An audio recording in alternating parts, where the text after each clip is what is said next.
মহারাজা বীর বিক্রম কিশোর মানিক্য বাহাদুর ছিলেন এক স্বপ্নদ্রষ্টা। তার স্বপ্নকেই বাস্তবায়িত করছে বর্তমান সরকার। মঙ্গলবার মহারাজা বীর বিক্রম কিশোর মানিক্য বাহাদুরের 117তম জন্মজয়ন্তী এবং বীর বিক্রম মেমোরিয়াল কলেজের স্বর্ণ জয়ন্তী উদযাপন উপলক্ষে রাজধানীর বীর বিক্রম মেমোরিয়াল কলেজে স্থাপিত মহারাজা বীর বিক্রম কিশোর মানিক্য বাহাদুরের মর্মর মূর্তির আবরণ উন্মোচন করেন মুখ্যমন্ত্রী ডক্টর মানিক সাহা এবং একই সাথে মহাবিদ্যালয়ের স্বর্ণ জয়ন্তী স্মরণিকার আবরণ উন্মোচন করেন মুখ্যমন্ত্রী। উপস্থিত ছিলেন মন্ত্রী কিশোর বর্মন সহ কলেজের শিক্ষক শিক্ষিকা সহ ছাত্রছাত্রীরা এবং উপস্থিত ছিলেন কলেজের প্রাক্তন ছাত্রছাত্রীরাও। 50 বছরের একাডেমিক শ্রেষ্ঠত্ব এবং উত্তরাধিকারকে সম্মান জানানো হয় এই অনুষ্ঠানের মধ্য দিয়ে বক্তৃতা রাখতে গিয়ে মহারাজা বীর বিক্রম কিশোর মানিক্য বাহাদুরের জীবনী নিয়ে আলোচনা করেন মুখ্যমন্ত্রী। কিন্তু একবারও ওনাদের নামই নেয়নি। ওনারা চাইতেন না যে এদের নাম হোক, কারণ একটা উদ্দেশ্য ছিল যে ওনাদের যদি বেশি নাম হয় তাহলে আমাদের যে উদ্দেশ্য সেই উদ্দেশ্য সফল হবে।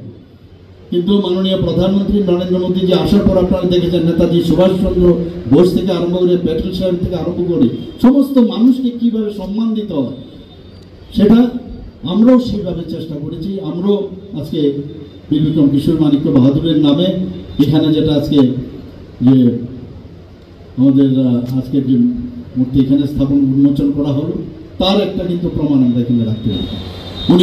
উনি শুধু মহারাজা ছিলেন না, উনি চেয়েছিলেন যে ত্রিপুরা রাজ্যে শিক্ষা বিস্তার হোক এবং যে কারণে যে বিষয়গুলো উনি চিন্তা করেছিলেন আজকে আমরা এখানে ইউনিভার্সিটি হয়েছে, আমাদের এখানে এমবিবি ইউনিভার্সিটি হয়েছে, আমাদের ত্রিপুরা ইউনিভার্সিটি হয়েছে, সেন্ট্রাল ইউনিভার্সিটি হয়েছে, বহু ইউনিভার্সিটি এখন বাইরের থেকে আসছে, প্রায় 6-7টা প্রাইভেট ইউনিভার্সিটি এসছে। আমাদের এখানে ন্যাশনাল ল ইউনিভার্সিটি হয়ে গেছে, এখানে আমাদের এখানে সেন্ট্রাল ফরেন্সিক ইউনিভার্সিটি হয়েছে, ন্যাশনাল ফরেন্সিক ইউনিভার্সিটি হয়েছে, প্রচুর university they are all in pipeline. ক্যাবিনেটে এর মধ্যে আমরা পাস করেছি। মানুষ দেখছে যে এখানে ত্রিপুরাতে এখন শান্তি বিরাজ করছে, মানুষ আসতে চাইছে এখানে।